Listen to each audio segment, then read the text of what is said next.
Lisa here, and I've got a tale that took everyone by surprise, especially my family. So what happened? Well, I ended up selling our house. The news hit like a bolt of lightning. My husband was beside me, equally floored. But if you think we were shocked, you should have seen my mother-in-law's reaction. It was as if the ground beneath her had vanished. Why on earth would you do something like that? She blurted out, unable to hide her disbelief. And weren't you supposed to come and pick me up? She was staring right at my brother-in-law, Peter, as if trying to piece together a puzzle with missing parts. Her voice was a mix of hurt and confusion, and it was clear she was really upset with Peter's revelation.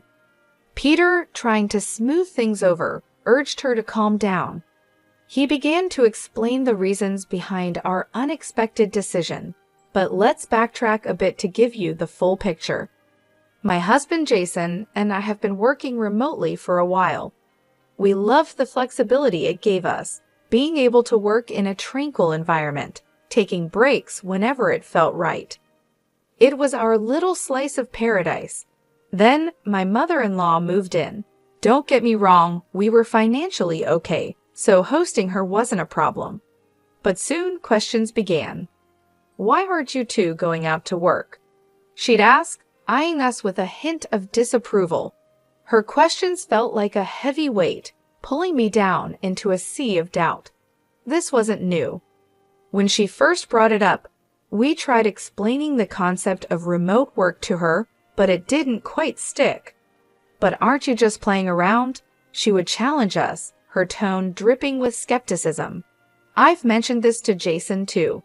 Are you even listening? When will you start taking life seriously? What about your future? It was clear she couldn't wrap her head around our lifestyle. I'm so worried. Did I make a mistake coming here? Maybe I should have gone to Peter's place, she'd often lament. Speaking of Peter, he's Jason's brother, married to Olivia, a woman of considerable wealth. Peter's living quite the comfortable life, thanks to Olivia's fortune. We were asked to keep this detail from my mother-in-law, on Peter's request. This situation set the stage for our shocking announcement and the whirlwind of emotions that followed. It was a moment we'll never forget, revealing layers of misunderstanding and concern within our family dynamic. In our family, Peter's home is often talked about as if it's a grand palace from a fairy tale, sprawling and magnificent, quite unlike our modest abode. My mother-in-law frequently dreamt aloud about moving to Peter's place, which she fancied would eventually become her residence. She'd sit by the window, daydreaming of the day Peter would arrive to whisk her away to his mansion. Deep down, we all knew that day was unlikely to ever come. This wasn't just a baseless assumption. There was a time when Jason, trying to look out for his mother's best interest, suggested to Peter that perhaps she could live with him, given his ample space and resources. Peter, however, was quick to dismiss the idea.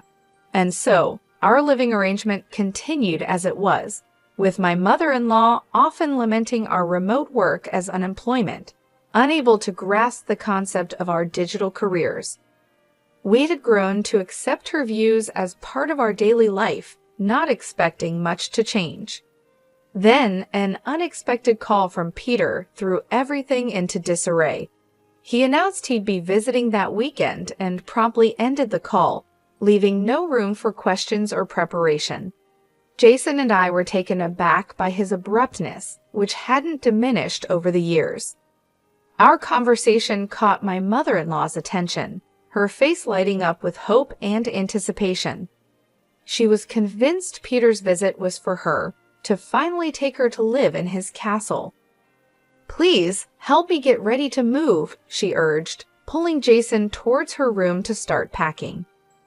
Jason, caught in a difficult position, tried to gently correct her misunderstanding. Mom, Peter didn't mention coming to take you with him. It seems he's visiting because of something else. But she was dismissive, holding onto her conviction that her departure was imminent. He just forgot to say it, Jason. I'm tired of being here, feeling like nothing more than a housekeeper in waiting. But I won't let that be my fate. We were perplexed by her reaction, unable to grasp where her fears and accusations were stemming from, especially since she had been part of our home without any demands or expectations of servitude. Her paranoia and disappointment painted a stark contrast to the reality of our life together, highlighting a chasm of misunderstanding we had yet to bridge. My mother-in-law enjoyed a rather comfortable life with us. She woke up at her leisure, wasn't expected to help with household chores, and even received some spending money from us. Despite this, when she expressed a desire to leave, we respected her wishes. We packed her belongings and awaited the arrival of my brother-in-law and his wife. Their visit over the weekend brought a sense of unease. The moment they stepped through our door, something felt off. Their smiles were too forced, their greetings too calculated. My instincts told me trouble was brewing. As if on cue, my mother-in-law appeared, her eyes gleaming with what seemed like triumph. She wasted no time in painting herself as the aggrieved party. "Oh, you finally come. You won't believe it. Lisa can hardly manage any housework, and Jason completely neglects me. It's dreadful here," she lamented, pushing past us to greet her son with open arms. Jason quickly came to our defense, explaining, "That's not true at all. She's been living comfortably here, not needing to lift a finger, and enjoying the meals and space freely." But my brother-in-law seemed unconvinced, suggesting, perhaps out of loyalty or misunderstanding, that Jason and I might be mistreating her without even realizing it. My mother-in-law nodded along, playing the role of the victim perfectly. Despite our frustration, Jason and I kept our cool and welcomed everyone to the living room for tea, trying to maintain a semblance of hospitality amidst the tension. The situation took an absurd turn when my mother-in-law demanded tea, acting as though it was outrageous that she might make it herself, especially in front of her visiting son. Her performance included tears, accusations, and an air of martyrdom that left me too shocked to even respond. After serving the tea, the atmosphere shifted abruptly when Peter revealed the real reason for their visit. "We've sold our house," he said, visibly uneasy. This bombshell left everyone stunned, but none more so than my mother-in-law, whose face fell at the news. "Why would you do such a thing? Weren't you supposed to be here to take me with you?" she demanded, her voice a mix of confusion and accusation. Peter attempted to soothe the situation, explaining their dire financial straits. The sale of their home had been a desperate measure to clear debts, and now, with no place to go, they were hoping to stay with us. This revelation changed everything, casting the day's earlier tensions in a new, sobering light. Peter shared with us, almost too casually, the reason behind his sudden visit. "I tried to start my own business, but it didn't take off. These things happen, right?" he said, managing to laugh off his predicament. Both Jason and I couldn't help but sigh deeply at his nonchalance. Despite the lighthearted way he spoke, the gravity of the situation was clear. "We just need a place to stay until we can find a new home.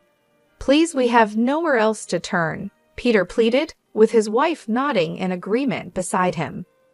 Their faces were a picture of desperation.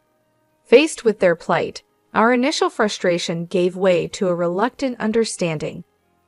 Despite the complicated feelings swirling within us, the bottom line was they had no place to go. We agreed to let them stay, on the condition that it would be a temporary arrangement, lasting no more than a month. Peter, still in his oddly cheerful mood, agreed quickly and went off to prepare for their move. After their departure, the house fell silent, with my mother-in-law lost in thought. Jason and I wondered if she was still processing the shock of Peter's financial debacle. The next day, Peter and his wife's belongings arrived in droves, overwhelming us with their sheer volume. Where are we going to put all of this? We wondered aloud, facing a logistical nightmare. The idea of having to possibly sell some items or rent a storage unit was being seriously considered when my mother-in-law made a startling suggestion. "I've been thinking," she began, "having Peter here could secure our future. So why don't you two leave? You don't really contribute anything." Her words were sharp, and she specifically targeted me, suggesting that without me, there would be more room for Peter's belongings. She even went as far as to suggest that Jason and I should divorce to make space. Her proposal was shocking, and she looked expectantly at Jason for support. "What are you talking about?" Jason responded, his voice filled with disbelief at the turn of the conversation. However, before we could delve deeper into this outrageous suggestion, Peter and his wife walked in, greeted warmly by my mother-in-law. Despite the turmoil caused by her words, Jason decided to set the conversation aside for the moment and address the immediate issue of the clutter. Addressing his brother, Jason made it clear that the sheer amount of stuff was overwhelming. "You'll need to figure out what to do with all these things. Maybe sell some or rent a locker," he advised, trying to manage the situation as best as he could. Peter, however, didn't take well to this suggestion, showing a hint of annoyance. "These are important items. I can't just sell them. What if they get stolen or damaged in a locker? Are you going to be responsible for that?" This exchange highlighted the selfish streak in Peter, who seemed more concerned about his belongings than the strain their presence was putting on our living situation. Jason, trying to maintain peace, reminded him, "This is our home. It's only fair that you try to accommodate us while you're here.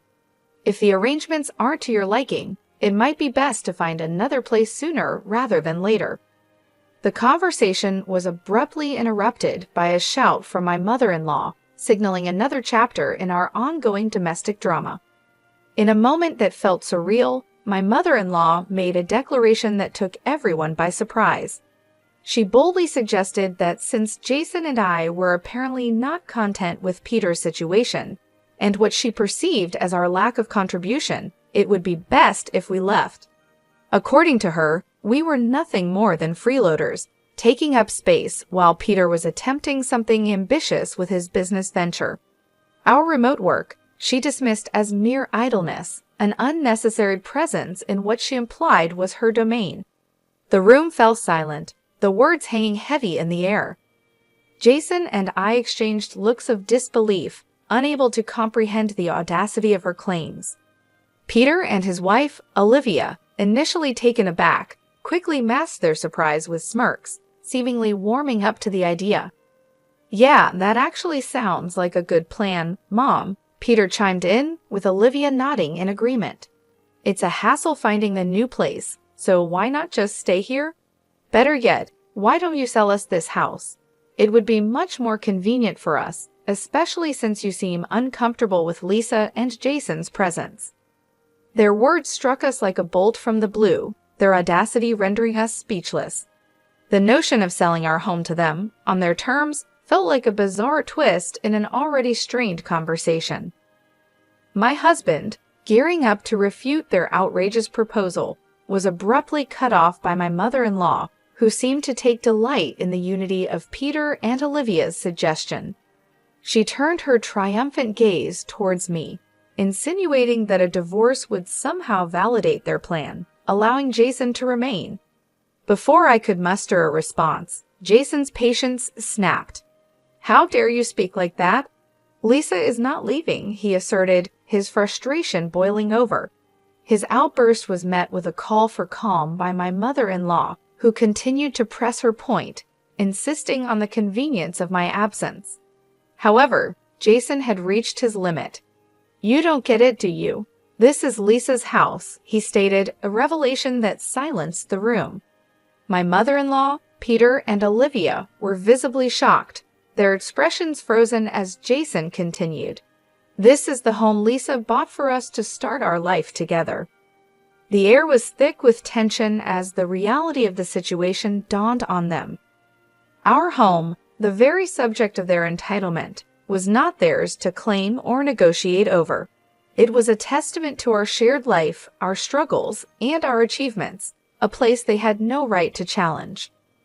In a moment filled with tension and disbelief, my mother-in-law challenged the reality of our household dynamics with a scoff, suggesting that traditionally, It should have been Jason, my husband, who took on the financial responsibilities of purchasing our home. Yet in our family, there were no such conventional roles. I had taken the lead, covering not just the mortgage, but all of my mother-in-law's living expenses and allowance, stepping in because her pension was modest and hardly enough for her to enjoy any semblance of financial freedom. Jason, with a look of frustration and disbelief, countered her outdated views, emphasizing that I had willingly shouldered these responsibilities to ensure her comfort and well-being. Despite his clear explanation, my mother-in-law laughed off the idea in disbelief, mockingly accusing me of spending my days idly and insisting that her allowance must be secretly funded by her own pension, given that, in her eyes, I couldn't possibly afford such generosity on my own. Her accusations escalated, boldly claiming that I was mishandling her pension and demanding that Jason divorce me on the spot, suggesting a future where he, along with Peter and Olivia, would be better off without my alleged deceit. Standing my ground, I refuted her baseless claims with tangible proof, my paycheck a testament to my success and independence. The document visibly shocked her and the others, silencing their unfounded allegations. I explained that not a penny of her pension had been touched for her living expenses since she moved in with us.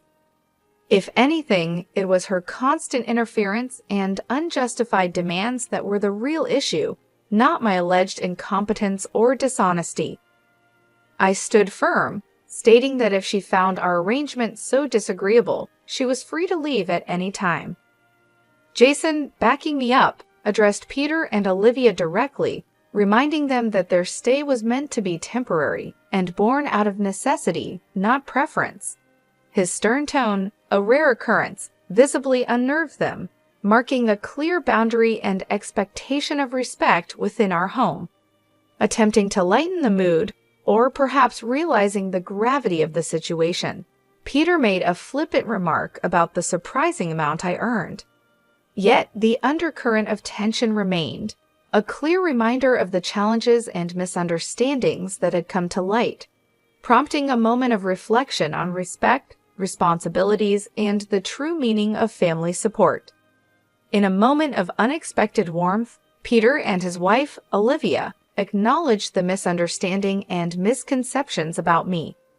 "Maybe we could learn a thing or two from you," Peter said with a smile, suggesting that my business acumen was not only impressive, but also something worth emulating.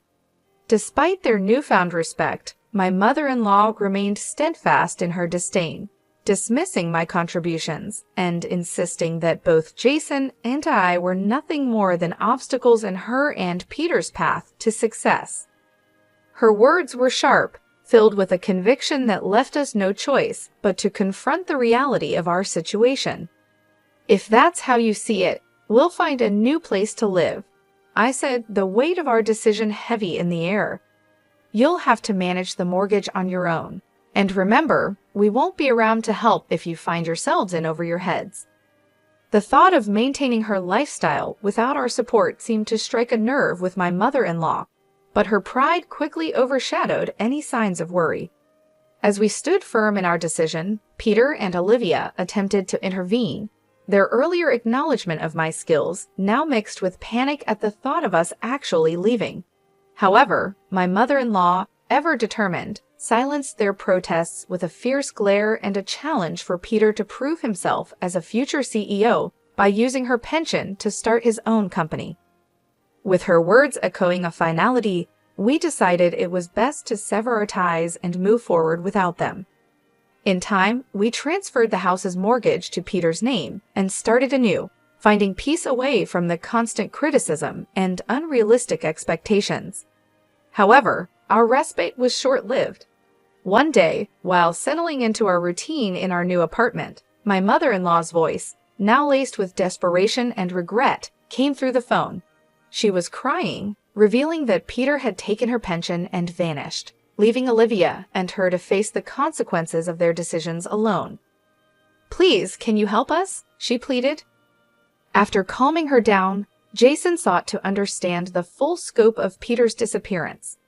The cycle of decisions that led to this moment was a harsh reminder of the complexity of family dynamics and the consequences of pride and misunderstanding. In a heartbreaking turn of events, my mother-in-law revealed that she had entrusted her entire pension to Peter, hoping to support his entrepreneurial dreams. However, Peter's aspirations quickly turned to dust as he squandered the money on gambling, leaving nothing but despair in his wake. When she tried to confront him about his reckless actions, Peter vanished without a trace, unable to face the consequences of his decisions. Overwhelmed by emotion, my mother-in-law couldn't continue the conversation, so Olivia took over the call, her voice trembling with distress. She explained their dire situation. Peter's failed venture had led him to sell the house, and as a result, they were now estranged from their parents. Olivia's plea for help was a desperate attempt to salvage what little they had left of their lives. My husband's response was a mix of frustration and resignation. "I knew it," he said, a clear indication of his disappointment in Peter's actions. Despite Olivia's appeals, he made it clear that our assistance would not be forthcoming. We had warned them of the potential consequences before we parted ways, and now they were facing the harsh reality of their choices. My husband advised Olivia to report Peter missing to the authorities, emphasizing that their predicament was no longer our concern. After the call, my husband was adamant that they were experiencing the fallout of their own decisions. Although they reached out to us multiple times, seeking guidance on how to navigate their situation, we kept our involvement to a minimum, advising Olivia to contact the police for help with finding Peter. As it turned out, Peter's disappearance was linked to a far more serious issue than we had anticipated. He was arrested in another state for bank robbery, an act driven by desperation to clear his gambling debts. It wasn't his first run-in with the law, and this time, it seemed certain that he would face significant jail time. Olivia, now stranded with nowhere to turn, remained with my mother-in-law. The prospect of divorce from Peter, though likely among her least concerns, hung in the air as yet another decision she would have to face in the wake of this family tragedy. Olivia found herself navigating uncharted waters, having registered with a temporary job agency. Despite the challenges and being new to the workforce, she's managing to scrape by, making ends meet with her very first job. The situation at home grew more complicated when it came to light that Peter had not only squandered his own future, but also that of his mother.